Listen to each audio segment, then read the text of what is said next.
For crying out loud, just let the woman bird watch. So, gonna take a look at a Netflix series that I quite liked. The Residents. So this, it could have been an ongoing series. It ends up being a mini series because the first season, while relatively successful, was too expensive for Netflix to renew for more. Now, thankfully, for a mystery show, it does wrap up its mystery within this one season. So, like, if it had continued, it would have been an anthology, new mystery every season. It takes the whole season to figure it out. So, don't have any worries about this not getting resolved by the time you get to the last episode. It does. So, you can take this as a mini series experience, and it's a pretty dang good one. Premise is pretty simple. There is a dead body in the White House. It is, well, despite what some people try to insist and the fact that it was staged as a suicide aside, it is quickly determined that this was murder. Cue the mystery, complete with eccentric detective interviewing all the suspects, getting to know all the secrets that they're hiding, which may or may not in any way relate to the murder, but of course everybody has something to hide, and stretch that out for 8 episodes, call it a series. This is a lot of fun. It has a lightness of tone without completely being jokey, kind of in the vein of the Knives Out movies, Knives Out and Glass Onion. I don't want to overstress that comparison, but just in terms of like the mood of it as a mystery, because when you're dealing with mysteries, you can get really dour ones, you can get ones that are practically comedies, or you can get stuff like this where it's meant to be fun. Yes, somebody's dead. We're not making a joke out of that, but this whole thing's supposed to be fun. Let's have fun. And this has a pretty good cast as well. Across the board, some of them actors I recognize, some of them I didn't. Our lead, the detective, is phenomenal. I'm going to put her name here because I think I remember what it is, but I'm afraid I'm wrong, and I don't want to embarrass myself. But she is, or at least I knew her best as playing Crazy Eyes on Orange is the New Black for the 2 seasons that I watched that show. But she's fantastic. She's really great. And that opening gag that I had, like, her basic fundamental underlying thing is that, like, yes, she's a very good detective. She would rather be bird watching. Like, she will literally, when being shown across parts of the White House, pause, look out the window, get out the binoculars, and bird watch while being taken to see a bit of evidence. Like, she's great. I love her. And she's also exceedingly competent, which I think she'd have to be for people to put up with the bird watching stuff. And of course, we have our big mix of suspects. Now, you might have heard me say at the front end that this show was too expensive to do a second season of. And given that it's just a murder mystery with like a couple of known names, why would it be that expensive? Well, it has to do with the premise and how much it commits to the murder in a White House thing. Because a little bit of an interesting detail. So this is officially, in terms of the credits, based on a book. The book it's based on is not a mystery book. In fact, it's not a narrative book at all.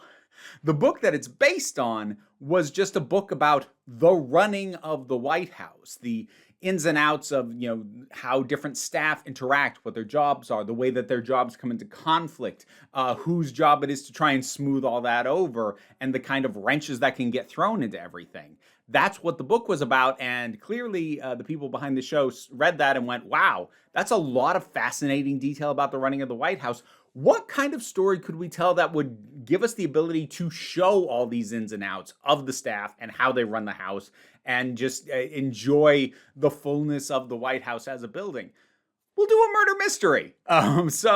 It's a really neat approach and contains an awful lot of information about the running of the house, which means that they did basically have to build the White House in set form. Because let's be honest, most movies or shows that have stuff set at the White House, it's the Oval Office and maybe the hallway as far as like really identifiable locations, and the rest is just generic offices that aren't that hard to recreate. This is trying to actually recreate basically every room of the White House. So yeah, I can imagine it was fairly expensive to do that and to build them in a way that could be shot as extensively as this one does.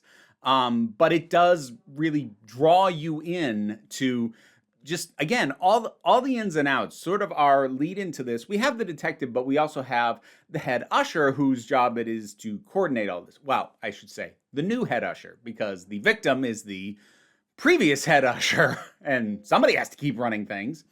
And it avoids politics wholeheartedly. Like the president in power is completely made up. Nobody's political party or positions are identified at any point. I mean, one could assume it's a Democratic president, if only for the fact that he's gay. But, you know, there is such a thing as gay Republicans. That exists. And again, literally no policies come up. So this is tackling this from an apolitical perspective. About the closest it comes with politics is just dealing with the nonsense, nastiness, and backbiting that happens not only in the White House, but also in the congressional hearings that are used as a framing device, trying to figure out what it was that happened. And, you know, the backbiting and the spitefulness sometimes between some members of Congress there. But again, nobody's party is identified, and it's more just about, boy, some of you people are just catty jackasses, aren't you?